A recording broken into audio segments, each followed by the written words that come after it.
The sun has gone down at Hangman's Hill, and the ghost at Misery Corner isn't walking tonight. So, welcome to the Weird Tales Radio Show, your weekly fix of ghost stories, urban myths, witchcraft, magic, and folklore. And now, here's your host, writer, award-winning journalist, best-selling author, and sometime werewolf hunter, Charles Christian. Hello and welcome to another episode of the Weird Tales Radio Show, the home of geek, folklore and paranormal entertainment, with me, Charles Christian, as once again we delve into the worlds of weirdness, urban myths, history, geek culture, ghosts, magic, witchcraft, the occult, and anything else I think will intrigue you. This week we have another big interview coming up, and once again we are talking about UFOs. So let's just set the scene and put everything into a little context. Project Blue Book, which we talked about last week, found that while around 80% of all UFO sightings could be explained away in terms of high-flying aircraft, satellites, weather balloons, the planet Venus seen at an unusual angle, and even swamp gas, the remaining 20% defied explanation and identification. But, according to the American military, they were definitely not alien flying saucers. Good, hope we got that clear. Needless to say, this left many people dissatisfied with Project Blue Book's findings. Fast forward 50 years, and on the 25th of June this year, the Pentagon released its much-anticipated report to the US Congress on Unidentified Aerial Phenomena, or UAP. Yes, it's the 21st century, so the humble UFO has been rebranded. The report discusses, very briefly, 144 UAP sightings and suggests some may be advanced drones belonging to either China or Russia, but only positively identifies one object, a weather balloon. So basically the Pentagon report is even more useless than Project Blue Book. We therefore decided to talk to this week's guest, Joe Montaldo, who, as a former US Navy avionics and electronics whiz, not only knows a lot about military technology, but was even serving on a US aircraft carrier when it was visited by a mystery craft that looked a lot like a flying saucer. Though now retired from the Navy, Joe continues to follow developments in technology, is the host of a number of American radio shows, and he researches alien abduction stories.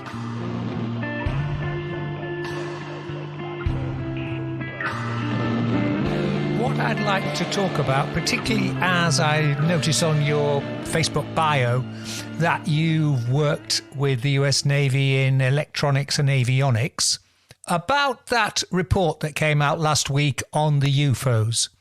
Well, you know, it's interesting. I brought this up a few weeks ago. My security clearance for the Nimitz finally cleared. Nimitz seems to have been ET's favorite landing port for quite some time. I know of 5 events that happened on there. I know one when I was there, and when it happened. So, you know, I was a plane captain. A plane captain's basically the guy in charge of everything on the deck when the airplanes are up there. Right. So if you ever see the guy standing off to the right, launching the planes and making sure everything's going on, that was my job.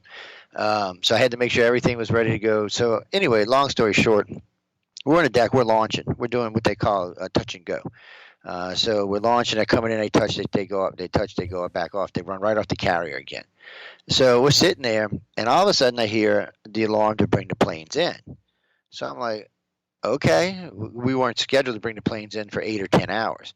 So I was like, all right, well, we're bringing it in. So we're bringing the planes in. I'm landing planes, sending them down the elevator, getting them out the way. We finally get the last plane in, and then I get the alarm, clear the deck. I'm like, why the hell are we clearing the deck? There's nothing going on for us to clear the deck. And so I'm sending guys off the deck, and about 15 minutes later, I hear a landing alarm. I'm like, what the hell? We have nothing in the air. So I'm thinking maybe a VP's coming in. Maybe that's why they cleared the deck. Well, off in the distance, you start seeing this silverish glimmering thing. As it approaches a carrier, you kind of started to make it out. This was a huge saucer. So this thing comes in, hovers over the front deck. Now, we're still at speed. All of a sudden, as it got closer, everything on the carrier went dead. I mean, everything went dead. Elevators, you name it, everything went off. And the carrier just kind of lunged forward as it stopped, or as it was slowing down.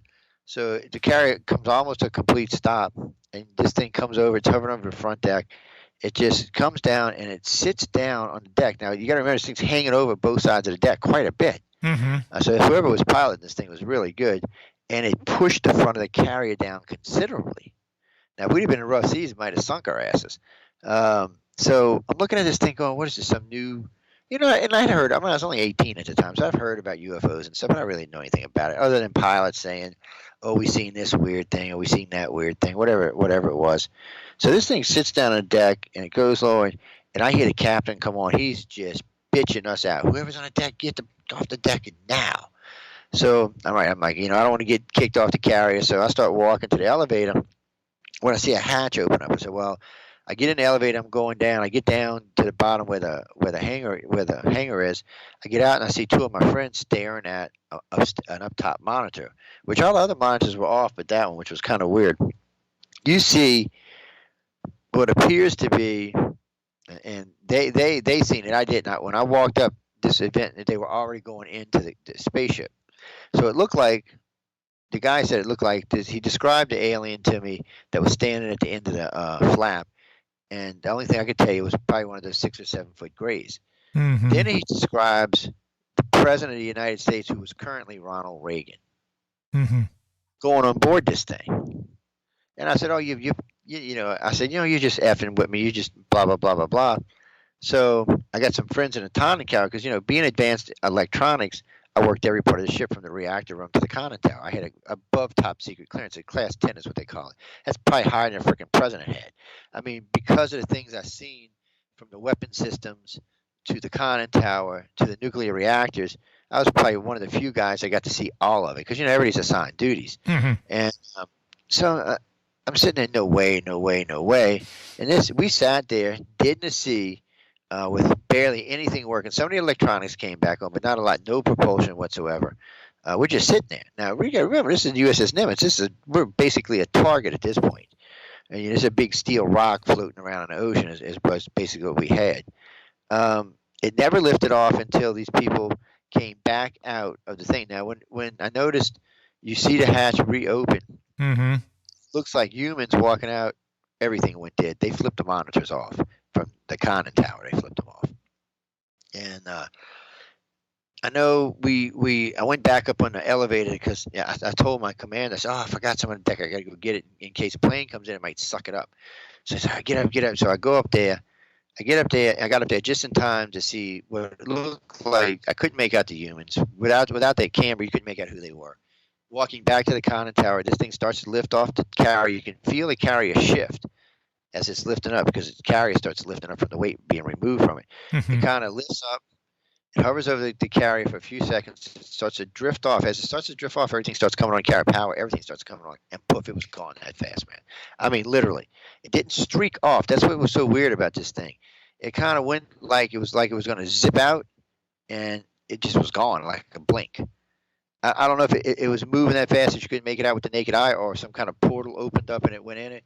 But so, long story short, commander gets on the number 2 gets on the deck, or number 1 gets on the conning, and he goes, "All right, 2,500 of y'all are going to have to sign non-disclosure agreements for 35 years." I was like, "What?" And he's like, "Yeah." So there was only 200 people that actually witnessed this event, but they made everybody who was awake, because half the crew was asleep. The night shift was asleep at the time. And so they made everybody sign these things before they could even get off the ship to port. As you were trying to get off, they were making you sign it. And I asked the number 1, I said, "What's this new craft we're testing?" He said, "Joe, mind your own business." His words. And I'm like, but he said, "Yeah, y'all seen too much, and I can't tell you what it is." He said, "Because honestly, Joe, I don't know what it is."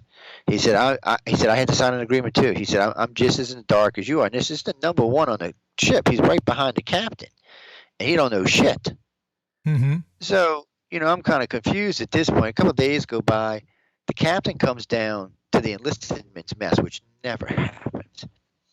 And he said, "I wanted to tell everybody who worked on this day, blah, blah, blah, blah. Y'all did a great job." He said, "I'm real proud of y'all and keeping this secret." He said, "Before anybody asks me, I don't know any more than you do."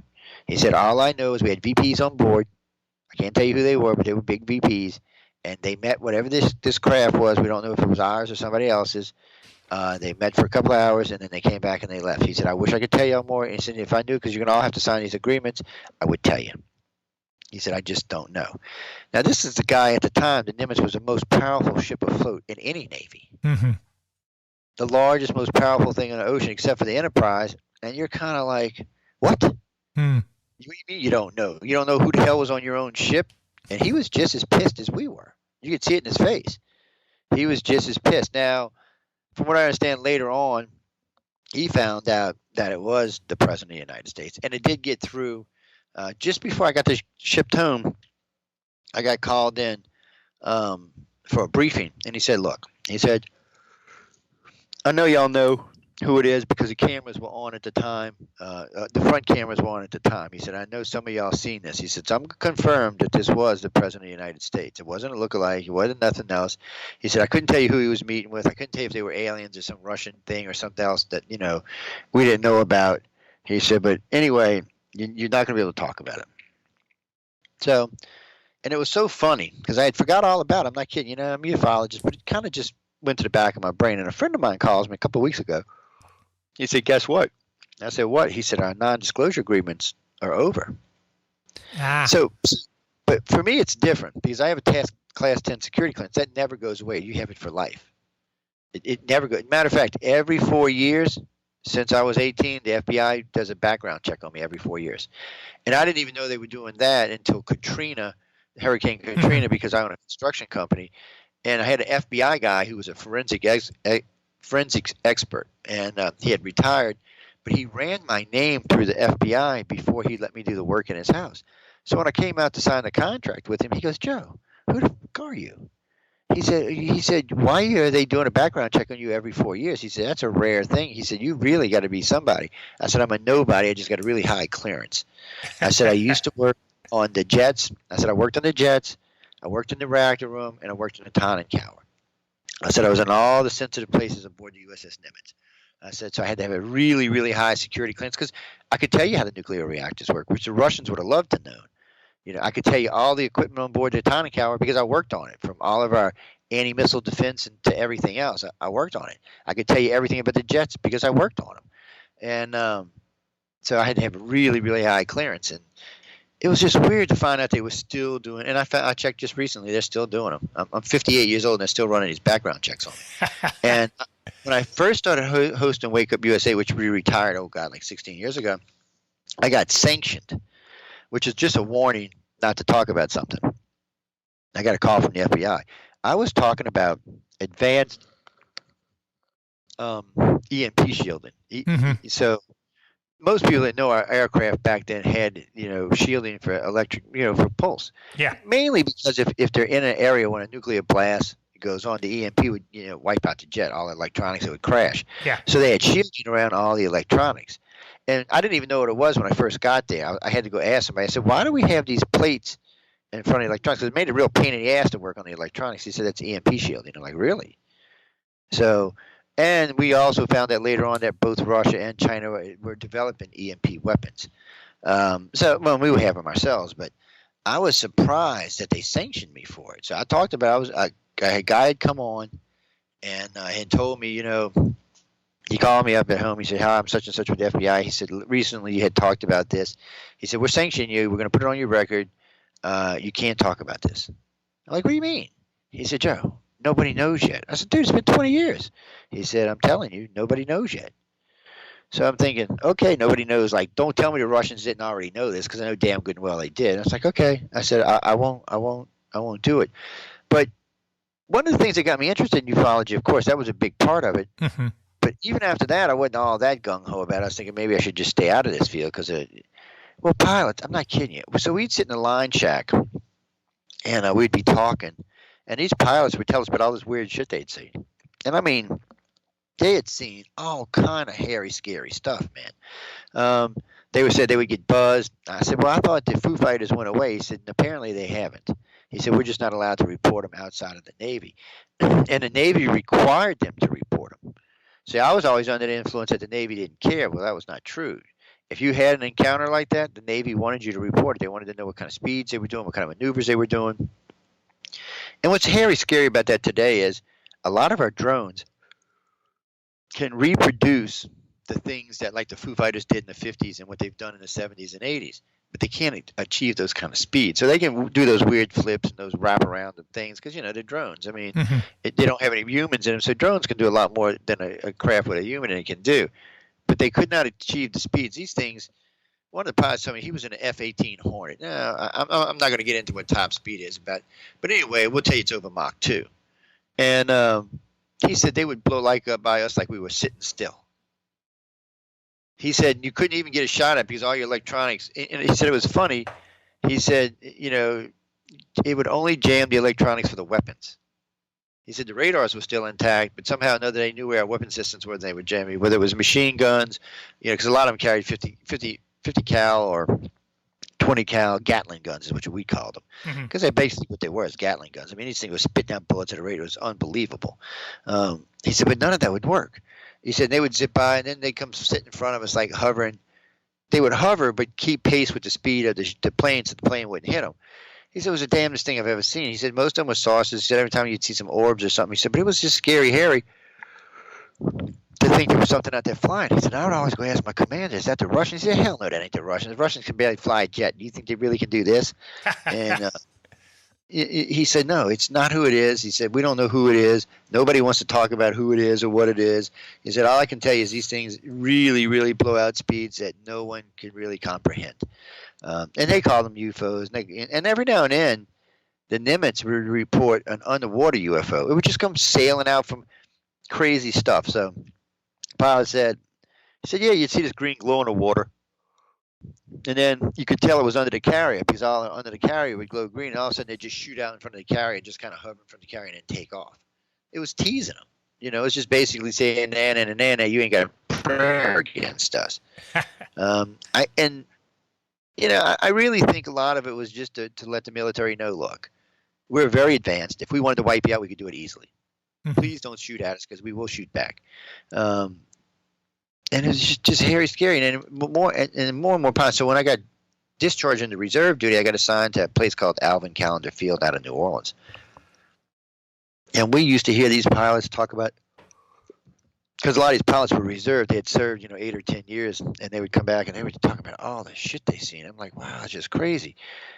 And you would have thought that would have been enough to get me into ufology, but it still wasn't. I was like 19, 20 at the time, maybe 21.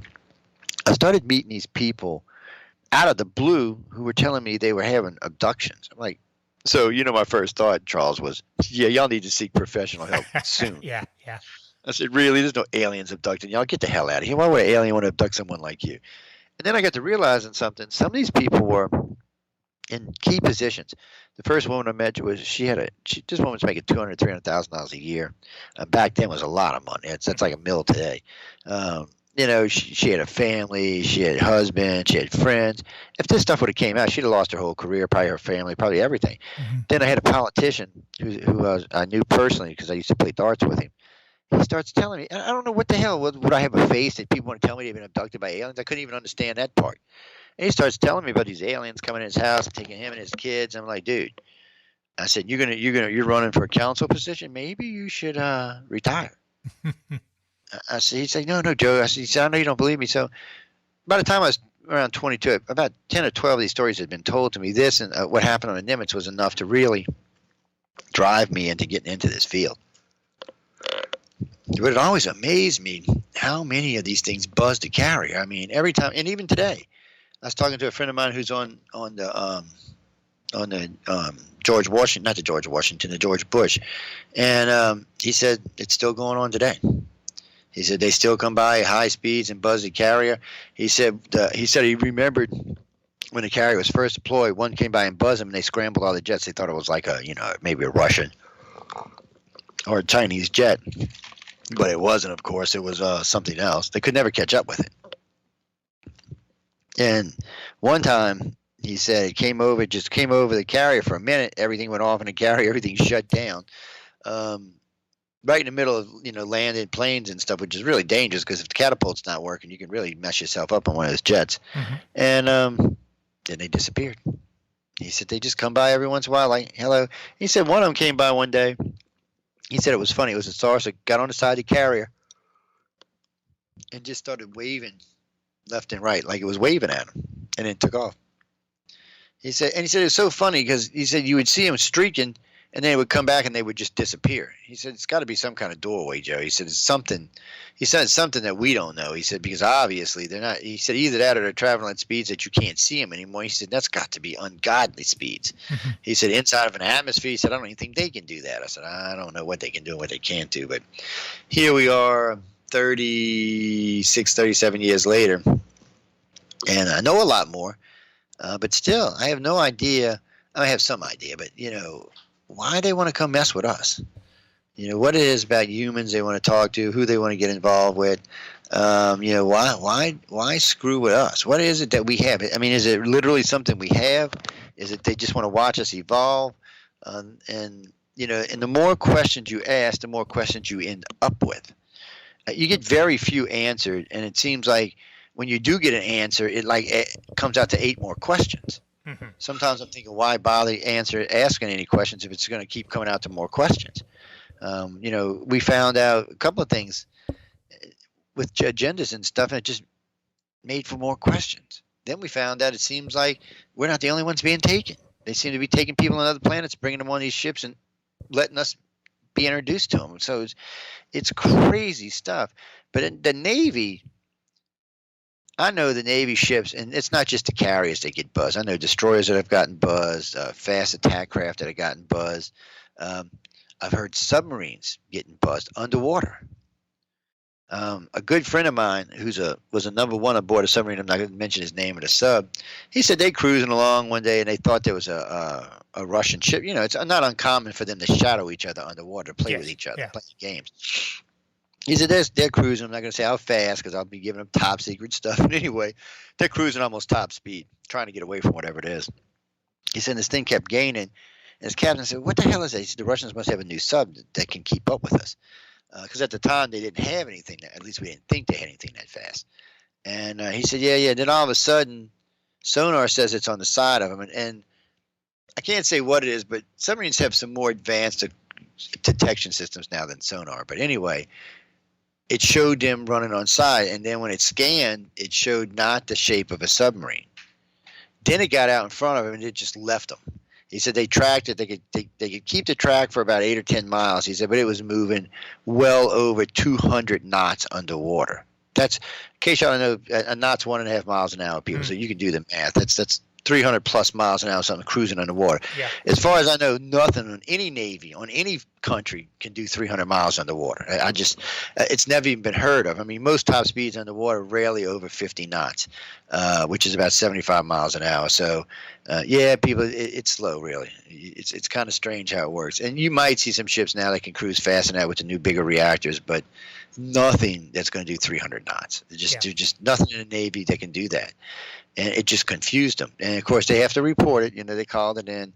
And they sent all the sonar and other images in from the other different kind of scans they do. But they still don't know what they are. Mm-hmm. And it pisses off these captains because they figure someone in the military knows what they are, and they just won't tell them. Yeah. I'm not even sure if anybody in the military knows what they are. I don't know. It's one of those things that's need to know. And, frankly, most captains just don't need to know. Yeah, and it's there's no reason as long as they don't attack the craft. There's no need to know, and they don't attack the craft. They'd screw with them, play with them.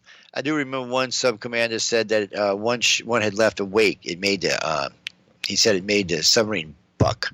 Like it was going through some kind of rough, like it was on top of the water and there was waves. It was the same thing under. He said it left some kind of wake underwater. He said, which is also unheard of. He said, but it made the ship rate vibrate and buck up and down as it was going through it, which freaked him out. This guy's a captain, been a captain for a long time. I mean, you don't get to be a submarine captain unless you're really, really, really, really, really good. Yeah. They only put the best down there. And, most people don't even know most submarines have 2 complete sets of crews, because of the way they work. So I ain't going to say how long it works, but they have one crew, and then when they come in, the other crew takes over, the ship goes right back out. And that crew goes on break, and then when it's time up, the other crew comes back and goes on break, and that crew comes back. And that allows us to keep them submarines going all the time. Because we like keeping an eye on our friends like Russia and China. So, it's just one of those things we like to do. But it's scary to think that somebody out there has got something that just makes all of our equipment look like junk. Yeah. And like I said, at the time, the Nimitz was the most advanced ship afloat, and the sub I'm talking about at the time was the most advanced sub afloat. And still, it was like child's play. They had not even a chance against whatever these things were. When you listen to these pilots, even just recently, a good friend of mine who's an F-22 pilot, well, actually he's an F-35 pilot now, told me. He said this thing buzzed him at speeds that are just unheard of. He said, Joe, I was thinking, maybe it's one of them DARPA new jets that do Mach 12. And he said when he got the scan back, this thing was traveling well over Mach 100 inside the atmosphere. He said, what the hell is that? He said, we ain't got no drones that can do that. We have nothing that can do that. He said, nobody on the planet has anything that can do that. He said, it just freaks me out. He said, I've been a pilot for a long time, and technically he's a Top Gun pilot. So, and when you hear these guys talk about it, you can hear the fear in their voices because it's something they knew if it went after them, they would be gone. There's nothing they could do about it. I mean, because all the weapon systems go off as soon as they approach. It used to be that the plane would go out, but I guess they've adjusted it since then. So they just kill the weapon systems, and they can float around, hover around, mess with them. And just like in World War II, when they used to come up on them and do loop-to-loops around the craft and go over the front and come back around the back, he said they're still doing that today. He said, but the Navy and the Air Force just don't report it to the media. They just keep it inside themselves. So it's one of the reasons they have certain programs that they've initiated for looking at. Most people don't realize that both the Air Force and the Navy have space programs. People don't even know that. The average, it's not classified, by the way, ladies and gentlemen, but the Navy and the Air Force have their own space programs, just like DARPA has its own space program. And you can bet your ass they're all more advanced than whatever NASA's doing. And, I was talking about this the other day with John Goodwin from Writers of the Future. NASA used to be my favorite thing on the planet. And NASA still is like my fifth now. But, these days, because of, Jeff Bezos and Elon Musk and Virgin Airlines, I mean, these Sierra Nevada, they're putting up advanced spacecraft, and half the time NASA ever could do it. And they're way better, way less problems. Nobody's getting killed. They're blasting things in space and re-landing them on the planet straight down with rockets. NASA could never do that. NASA had to build a shuttle to bring it back in and land it. And so these companies, and I said this when I used to host Wake Up USA 20 years ago, if you want to see the space program really bloom, privatize it. Mm-hmm. And that's what's going on today. We're privatizing it. Yeah. And look, Elon Musk is planning on bringing us to Mars and building a colony there. Mm-hmm. I'm Charles. I'm sending you in my place, though, man. I got a ticket, but I'm sending you on my place. I don't know if I want to go hang out. There was 2 Martian missions I signed up for. I'm way too old, but there was one that was looking for 200 people out of where was it? It's one of the Scandinavian countries. I signed up. And they sent me a really sweet letter. Oh, you got way more skills than we need, but your age is little.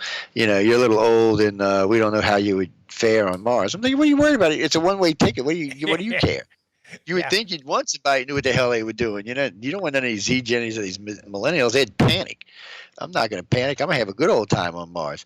And then I signed up with another company, but I knew when I signed up, it wasn't going to happen. Even though I have above top secret clearances, and which they appreciate, by the way. Still, at 58, they're kind of like, maybe if somebody falls out, we might call you.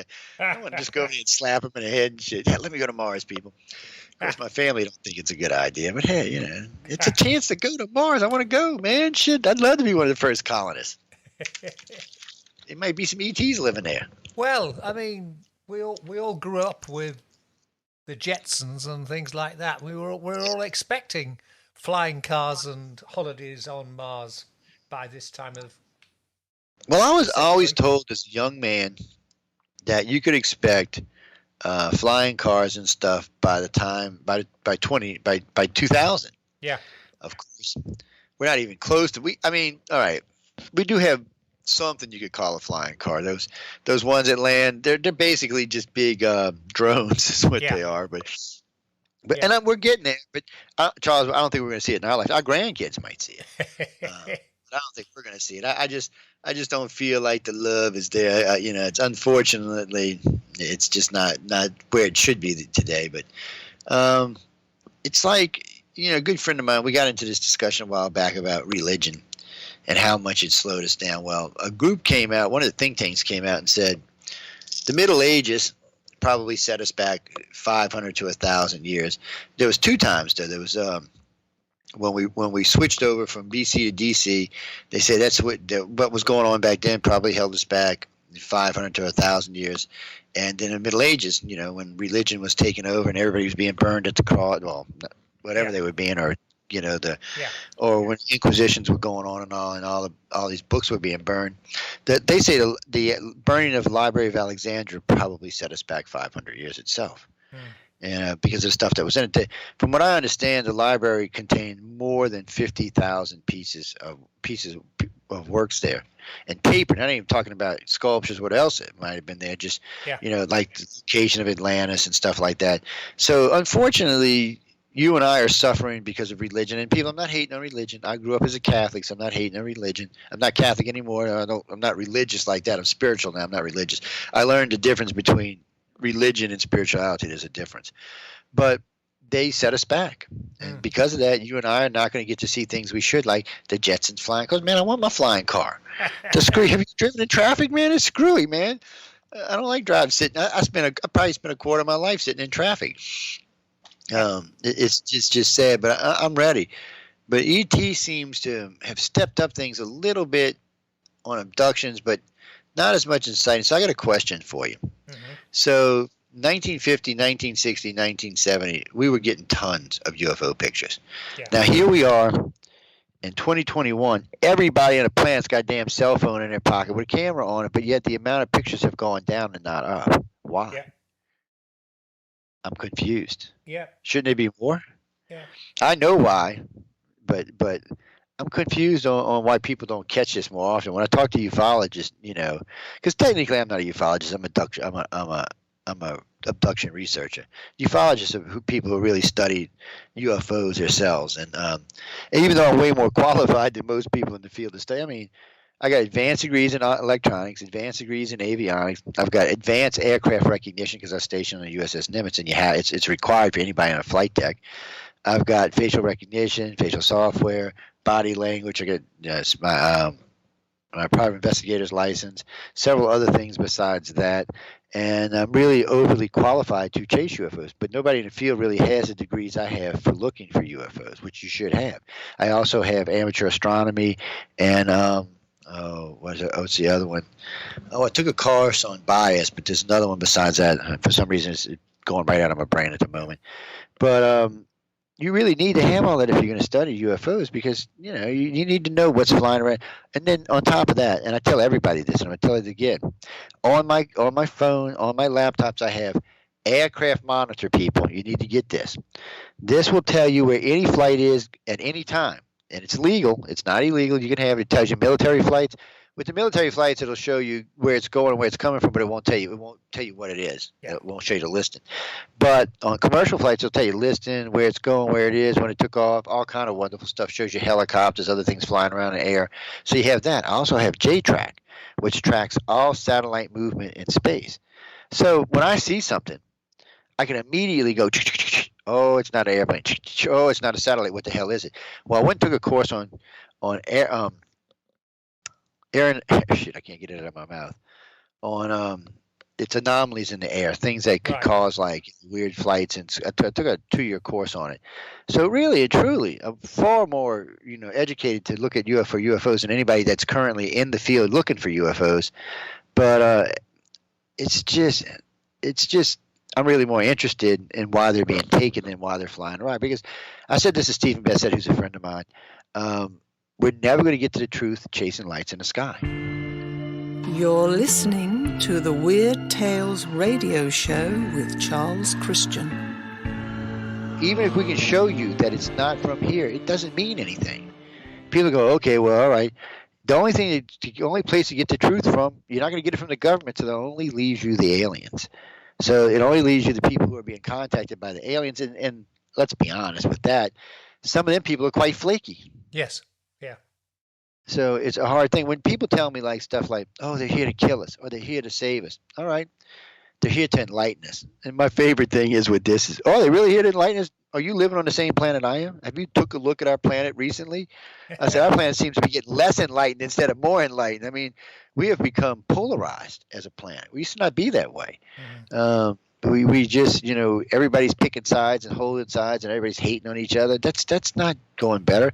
If they were here to wipe us out, let's be honest, it would have been much easier 2,000 years ago, or 5,000 years ago, or 10,000 years ago, or just before the last ice age when there was less than 2 million of us running around. It would have been easy to wipe us out, drop a plague on a planet, anything like that. But no, they haven't done that. They haven't showed us any true enlightenment, and they haven't showed us any true. They're more observers. They're more physical observers than they are anything else. And what I mean by that is they physically get involved with us. But they are really more observing than they are anything, because they could have gave the government advanced technology, any advanced technology. What scares me, though, is the fact that the turn of the last century, or I should say the turn of the century before last would have been in 1900. Germany was the most advanced country on the planet, not America, not anybody in Europe. It was Germany. Before World War I, Germany was by far the most advanced country on the planet. They seem to have had contact, because between 1911 and 1913, they built 6 prototype saucers. Really? Yeah, I mean, come on. We were still riding on horses, and these guys over there building saucers. I mean, no, something was going on there. And then, of course, after World War II, the U.S. supposedly recovered a crashed Roswell. I think we crashed it. The evidence suggests that we crashed it. Like we recovered it from the Germans, brought it over here, said, okay, maybe you had some contact with that. So we're going to try to learn how to fly this thing. And I don't think it was anything of consequence. I don't think it was like one of their warships or anything like that. It was probably like a shuttlecraft or a cargo ship, because it didn't seem to have weapons on it or things like that. But what's interesting about that crash is, and people don't like to talk about this, there was 2 crash sites. There was a crash site at Mac Brazel's ranch where they found grays, and then there's the Corona crash, which happened on the same day, where they apparently found 3 human-looking bodies. They were all kind of melting at the time, I guess, from high exposure to radiation. But that ship was found intact. The Roswell was found in debris. Well, that suggested it was an escape pod that hit the ground and just, was torn apart. But any ship that can travel in interstellar space is not going to break up on impact. It's just not going to. It may penetrate and get deep into the Earth, but it's not going to break up, because when you're flying through space, even a micrometeorite could rip through a ship. Yeah. So if we tried to fly one of our shuttles or something like that, no way. It would break apart before it even got to light speed. It would disintegrate. So, those kind of things kind of give you an idea. It's one of the things having advanced degrees, because it helps you to understand impacts like that. So yes, I think we were flying it and screwed it up, and the Greys said, "Oh hell, we're getting out of here," and bailed. And of course, something happened, and maybe they bailed too fast, and it hit the ground and killed 2 of them, and one of them survived, and then the other ones just crashed and hit the ground. What's interesting about this is the fact that we had the craft, because we know that the Greys can come take you from anywhere and anything. They can take your car, your boat, whatever you are. They can take you, your pets, whatever. But they didn't take that craft, which suggests that they wanted us to backwards engineer it, because it was probably, again, not a warship of some kind. And then another interesting story that people don't catch, the Roswell newspaper put out a picture in their paper of what we would call today aircraft aluminum, fiber optics, and a microchip. The chip they put on there looks like advanced microchip, probably even more advanced than what we're using today, but it's definitely some type of microchip. The things, when you ever see fiber optics, it looked just like fiber optics. And the aluminum, the way it folded and bent, reminded me of aircraft aluminum, which is all things we didn't have in 1950, but it's all things we do have in 2021. So yes, we may have retrieved some of the technology for them, because a good friend of mine who's a scientist, we got into a debate on the natural progression of silicon. So we went from the vacuum tube. Ladies and gentlemen, if you're a millennial or Z generation, you probably don't know what the hell a vacuum tube is. Before solid state, we had vacuum tubes. They were glass tubes filled with stuff, and these acted as microchips. So you'd have to have a bunch of them, like your stereo or your TV. Would have 30 or 40 of them in there. I know Charles, because he's my age. He knows what I'm talking about. But for the rest of y'all, it's a hard, even though they were made out of silicone, because glass is silicone, it comes from sand. It's a big jump from a vacuum tube to a solid state microchip. It's not a natural progression. There should have been something in between, a step down or a step up. There isn't. There's just vacuum tube, microchip. It does seem like we might have had just a tad bit of help there, maybe just a little bit. But I really don't think they're here for that. I don't think they're here to really help us. I think that was just something we lucked up on because the Germans had it and we recovered it, and there you go. It just scares me that they chose to give it to the Germans. Of course, the Germans weren't Nazis before World War One, or even during World War One. That was World War Two. But still, they should have kind of had a glimpse at Nazis a little bit. The Germans a little bit aggressive. I mean, since they started 2 world wars, they might start a 3rd one. So the report that came out doesn't really tell us anything, does it? No, it doesn't. And I made a bet with several of my friends in ufology because they were all on their radio shows saying all about how this is going to change everything. I said, you're idiots. I said, the government's not going to give us anything. I said, I keep telling y'all, if you want the government to give us the truth, you're going to have to give the government amnesty. Because this is the big problem for all governments, because people are being taken. So if you come out tomorrow, crazy old cracker Joe Biden comes out tomorrow, I don't even know half the time I don't even know if he realizes where he's at. But anyway, if he comes out tomorrow and says aliens are real, or the FBI or CIA or somebody comes out and says they are real, every person in this country who said there's been abducted is going to sue. They're going to want people to be put in jail. We're going to want to know why it was kept a secret. Yeah. All these people that's kept a secret, we're going to want them put in jail or something done with them. And that's what we're looking at. And so you're going to have to give the government amnesty. And you know what? Best I can tell is no one I talk to wants to give them amnesty. They want to know why they were allowed to take them. Well, people, if you're a contact, you're an abductee, I'm going to tell you something. Our government could not have stopped this any way it went. No government could have. It doesn't matter who they are. And it could be the British government, the United States government, Chinese. It doesn't matter who it was. None of these even today we couldn't stop them. Even with the advanced stuff we have today, we can't stop them. If we could, we would. We would love to shoot down a UFO and get our hands on it. But we can't. We just don't have the technology to do it. Maybe in 1,000 years, maybe in 2,000 years we might. But today we don't. So when you go hating on our governments or the people involved in keeping these secrets, remember, they were just trying to learn just like we are. And they were trying to get things to keep our country safe and our allies safe. But in the end, it's just not going to work that way. So, trying to get something out of government people is a waste of time. Yeah. You should give them amnesty because at least we would get the truth. Or at least what they would consider the truth. But right now, when they came out and said, well, we still have 144 cases unexplained, but we don't think they're aliens. So the first thing I said is, well, Blue Book had 800 cases. Project Signs had about 500 cases. Project Grudge had about 1,000 cases. That's about 3,000 cases unexplained. That sounds like aliens to me because nobody on Earth could do it. And remember, people, this goes way back. So we're not even going to talk about way back in the old days. We're just going to talk about it in the modern era. So in the 50s, this was going on. In the 40s, 30s, 70s, this was going on. And we had not a prayer of stopping this at all. And so, I mean, people, you should cut them a break. I'm like y'all. I mean, the government's no good SOBs. I'm not going to argue about that. But cut them a break because we might get some truth. That at least they might admit the fact that, yes, we are being visited, but there's nothing we can do about it. I'm sorry, people. But then, like Roger told me, he's a heart facility. He said, Joe, but it's going to cause panic. Well, it's not going to cause panic in Britain. It's not going to cause panic in the United States. It might cause some in China. It's definitely going to cause some in India, but not a lot because Indians believe in aliens. But when you get into South America and Africa, oh, shit, it's going to cause some serious panic. People are going to be freaking out, and there'll be some people in the United States freak out too, but still, we need the truth. We need to start preparing ourselves for first contact. Whether it happens in 10 years, 50 years, 100 years, 500 years, or 5,000 years, doesn't matter. We need to start preparing for it. As a society, we need to know we're not alone, and there is something out there that's bigger, brighter, and smarter than we are. But yes, they're not hostile to us. They could have took this planet over at any point. They haven't. So that tells you right there, they're not here to exactly eat us, cook us, or anything else for that. Yes. Whoever sent me that, you idiots. I'm sorry. Somebody said, well, bet you we taste good. No, I don't think we taste good. Yeah. They don't want to eat me anyway. I'm high in cholesterol. They don't want to eat me, so. And I'm old and tough and stringy and shit. So you youngins, if they're going to eat anybody, it's going to be you youngins. I better watch out. Oh, Lord. There was a sci-fi movie long time ago, and it was very much that they make contact with the aliens, and it's really just sort of alien teenagers borrowing Daddy's flying saucer and having a bit of fun with this primitive planet they've found.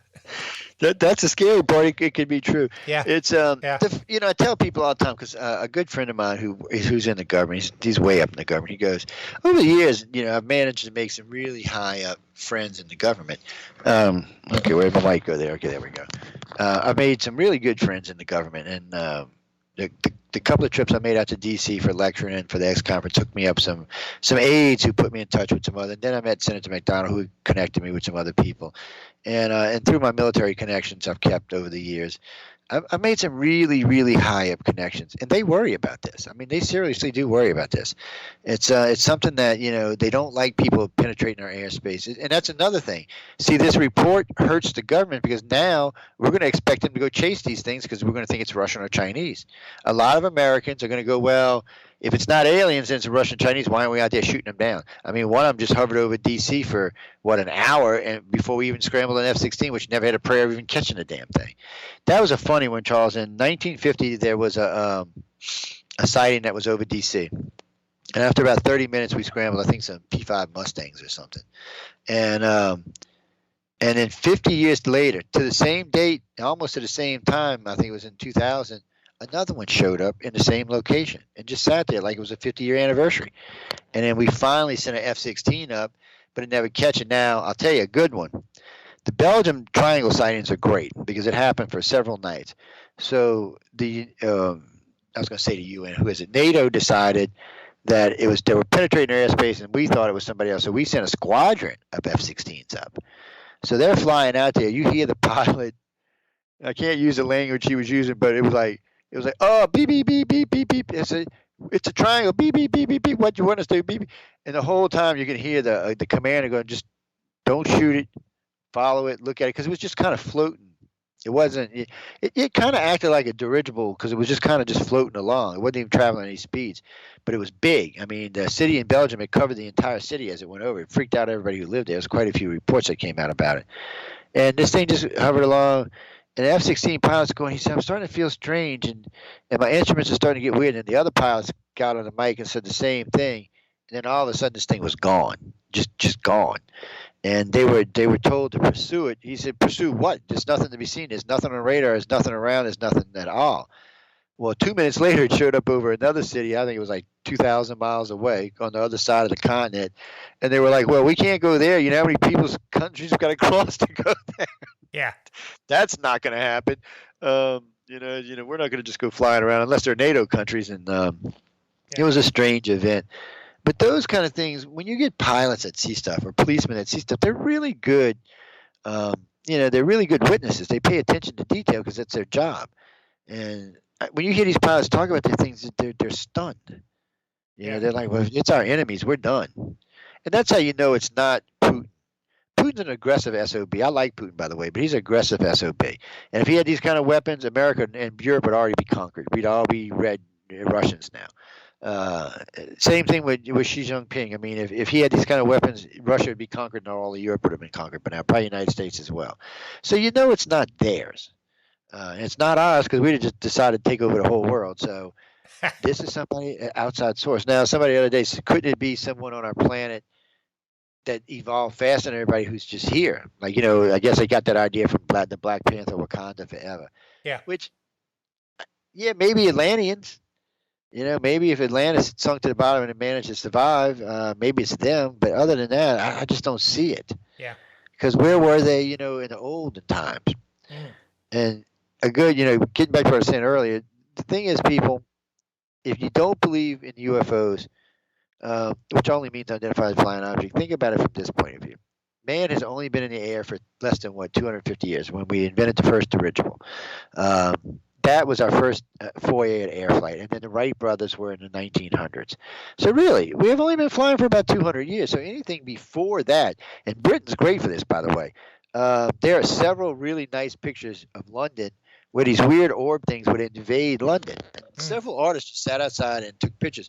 When I took pictures, drew pictures of them. Yeah. And there's actually mentions in the like the mayor of the town at the time actually made a mention in his book, in his log. So we have those, and then we have all this great artwork throughout the Middle Ages of these things flying in the sky. So look, people, remember this. When you hear about something flying in the sky 500 years ago, it's significant because nothing was flying in the sky 500 years ago. And believe it or not, the ancient world knew the difference between meteorites and meteors and comets versus whatever these weird things were. One of my favorite stories is it's a Middle Eastern city. It had been under siege for 3 years. When this the shield thing it flew up the gate and just blew the gates open and let the soldiers in. So it took a side in this one for some reason, and it allowed them to get in. What's interesting about this is both the losers and the winners talk about this thing in the same exact way. They said this big silver shield came up to the front gate and just blew the whole entire gate out, and the soldiers came rushing in. It's an interesting story, but what the hell was it? Nothing was flying in the skies back then. Nothing. Birds. And there were no birds that big. Even a condor wasn't that big. And shit, last I checked, the condor was native to California, so I'm not even sure how we got over there. It's just when you hear stories like these, and I always tell people if you're going to get into ufology or any of this stuff, start in the ancient world and work your way forward. Because you'll be surprised the Egyptians and the Sumerians and the Dogon go back 6,000 years, and they have these stories 6,000 years ago. So this phenomenon has been going on at least 6,000 years. Unfortunately for us, pre-Ice Age stuff has been wiped out, and it's hard to say. We do know there were cities pre-Ice Age because they just recently found that tsunami uncovered 2 cities in India that date back to 12,500 years, around the time of the Ice Age. So we know these things existed. We also know the water levels were quite lower back then because we keep finding these cities, these sunken cities. There's one off the coast of Cuba. There's several of them. So we knew at one time the continent was much different, or the Earth was much different. So any of these civilizations could have been advanced. We just don't know. As far as we know, they could have been here, left, and came back. When you talk about reptilians, 65 million years ago, reptilians would have loved this planet. It would have been like home to them. So it's just a strange thing. But the Sumerians, the Egyptians, and the Dogon get into great detail about the visitors from the sky. All three of these all three of these races get into this, and it's worth reading, people. It really is. It's a lot of reading, don't get me wrong, and getting Sumerian text translated is a pain in the you-know-what. And I found out that some of it that David Icke had translated wrong when he's talking about Planet X, and they were way wrong about that. It sounds like to me there was a large ship that had pulled up in orbit, was orbiting a planet about half the size of the moon. And I try to explain to humans if Planet X, because Planet X is supposed to be 5 times the size of Earth, it comes by every 3,600 years. If Planet X even gets close to us, it's catastrophic for this planet. We'll have tidal surges, earthquakes, tsunamis. It'll be a nightmare planet. Volcanoes will be going off all over the place because its gravitational force will tug and pull on us and destroy our planet, basically. And then there is the fact that neither the Chinese or the Egyptians or the Toltecs or the Aborigines the Aztecs have no mention of a planet coming by every 3,600 years. Remember, the Chinese have almost 6,000 years of astronomy. They don't show it anywhere coming by. Yeah. So it hasn't been by in the last 3,600 years or the last 7,000 for sure. So maybe if it was a planet, maybe that's what the asteroid field is between Mars and Jupiter. Maybe it got caught by the gravitational field and destroyed. But more than likely what it really was just some kind of spacecraft that was coming by to visit. Or maybe retrieve their citizens, or something. Because a lot of people seem to think that something crashed here right at the beginning of Sumerian time and was retrieved. It wasn't retrieved. They started two cities because they couldn't breathe the atmosphere here, and then started the race of humans that we know today. Sort of. They said they created slaves that looked like humans but weren't quite sentient like we were. And they said the reptilians, the Dogon, what's great about this is Dogon and the Sumerians talk about this. The Dogon said they used to come here, steal the women, rape the women, bring the women back, and they would have children. And those children were born different. The first time I heard the story, I thought they meant that they were like disfigured or looked different, but that's not what they meant. They were born different. They were fully sentient because they wanted to know why were they plowing the field. Why we got to go plow the field? Why do we got to do this? Why don't y'all go do this? Yeah. And eventually they rebelled and Sumeria fell. But both the Sumerians and the Dogons talk about this, which is a strange thing that, the Dogons were a tribe living way up in a mountain top, that had broke off from the Egyptians or maybe we were there before the Egyptians. No one knows for sure. But they had advanced knowledge of all sorts of things, such as, they knew the orbit of Sirius A, B, and C. We didn't find B and C until recent times with radio telescopes. We didn't even know they existed. But their calendar, the Dogon's calendar, is based on a 55.5-year orbit of Sirius A, B around Sirius A. How the hell could they know that? I mean, they didn't even have writing at the time. I mean, things like this are just hard to get around, I mean, they had advanced knowledge of the circulation system of the body. How the hell they knew that? I mean, they could show you how the blood circulated through the body from top to bottom.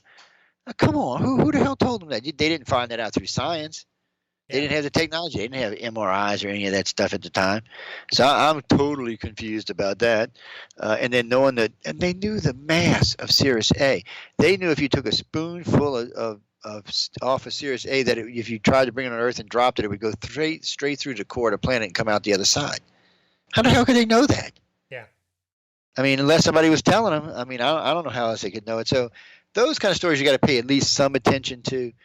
Because they are stories that seem to be unthinkable on this planet, and the Sumerians talk about how these children kind of took back over. And then let's not forget, every human born today has a reptilian section in their brain. It's what makes us who we are. It's not just aggression. It's more than just aggression. People always think it's just aggression, but it's way more than that. It's just some of the things that help us to cope with life. And before that, we didn't have that. We were just a little slave race doing what we were told. At least that's what the Sumerians say. That's been fascinating. Plenty of references there for people to look up. Thank you ever so much for your time. That was brilliant. Thanks, Charles. I had a blast. And that's it. A big thank you to our guest, Joe Montaldo. The truth may be out there, but the governments of the world are determined to keep it hidden. As the History Channel's Giorgio Tsoukalos regularly says, I'm not saying it was the aliens, but it was the aliens.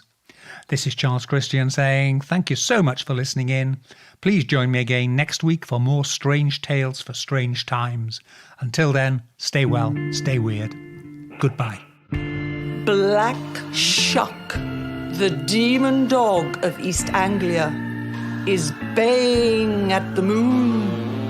Which means it's time for us to go.